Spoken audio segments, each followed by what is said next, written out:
in the recent past, we, International Atomic Energy, commissioned a mission to our country to review our preparedness to move into the establishment of the first atomic energy plant.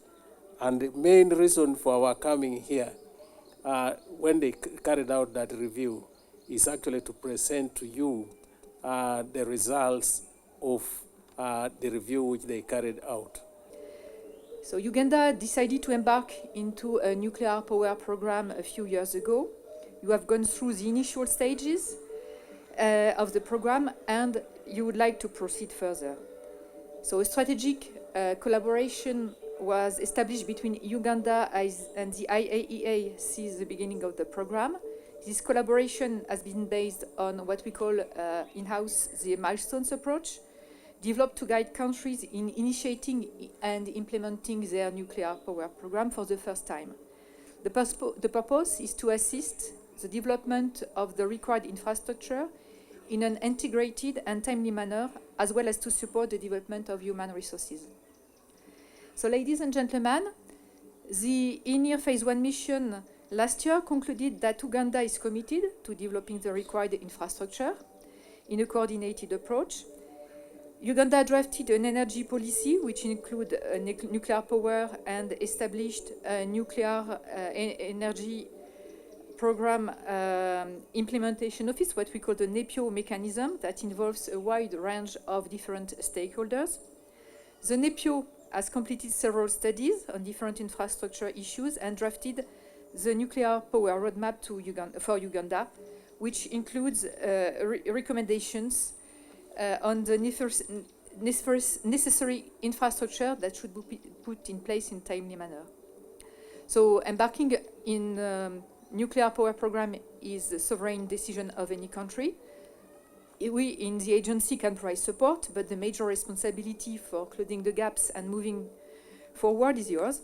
While bilateral agreements and international cooperation with experienced organizations in other countries are an important mechanism for obtaining advice and support, they cannot replace the responsibility of the government and the leadership of the key organizations regarding their obligations and the commitment for a safe and secure nuclear power program. But the Uganda governmental support to the nuclear power program is one of the strong findings of the INIR report, among the best practices of embarking countries that we have seen so far.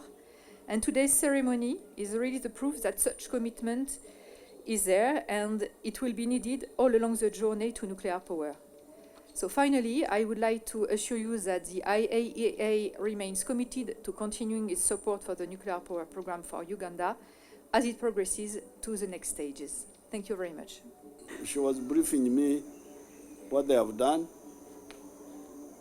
and they have told me that they have trained 22 people at the level of master's degree in nuclear science, and that they are going to start a school in one of the universities, which will train now the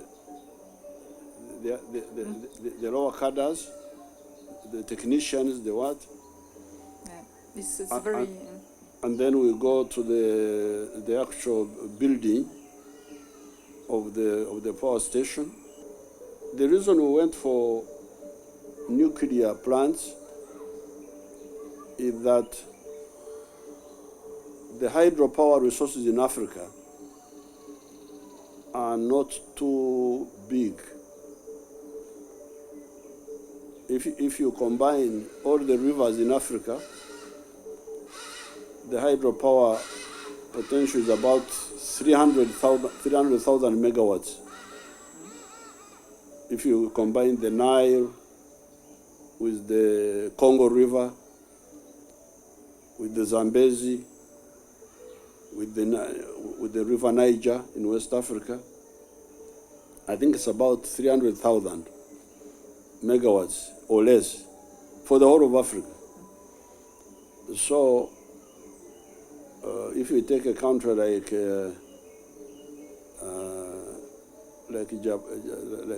the US, has got 1.5 million megawatts of electricity. Therefore, strategically speaking, we cannot depend on hydro. Now, in the past, of course, there is wind, there is solar, but in the past, the cost per unit was still high. I hear it is now coming down, but in the past it was high. At one time, solar was 40 cents per unit, per kilowatt hour. Then it came to 16 cents. Okay, so you are satisfied with our preparations? Yes, and I don't know if you...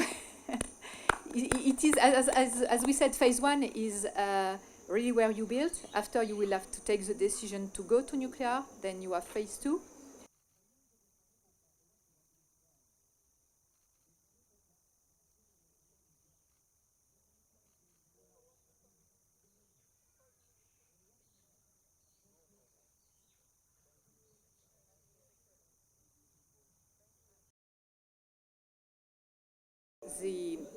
Because the investment is quite high, it depends really on the interest rate you pay. Steps which can take us there. And we adopted the procedure that is laid down by International Atomic Energy Agency to take us where we would wish to go in the country. And it is phased. Phase one involves phase one that the country needs to take to develop atomic energy. It also emphasizes obligations. What obligations do we have to take care of? And then the resources required for the venture into developing atomic energy in the country. And then phase two